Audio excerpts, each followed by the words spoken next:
एही से जिला बेतिया जालू सरिता बाजार में भेंटालू एही से जिला बेतिया जालू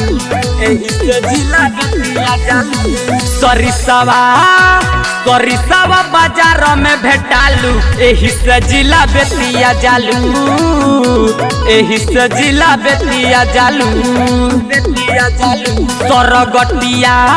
सरगटिया नहर पर भेंटालू काकर जगन्नाथपुर जालू काकर बुची घोघा जालू बैसाखवा के लइकन से छुआलू एही से गोरी महछी जालू एही से बुची घोघा जालू एही से जिला बेतिया जालू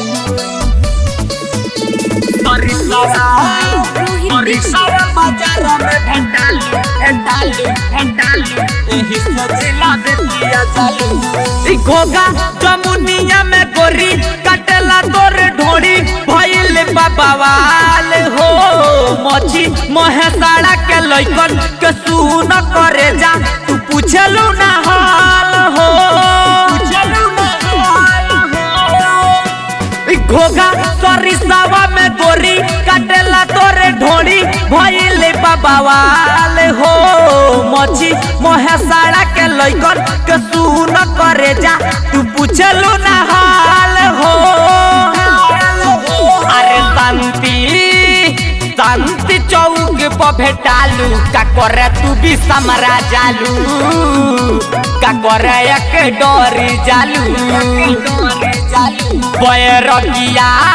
बैरगिया के लइकन के खालू एही से दुखी छापर जालू एही से तू जमुनिया जालू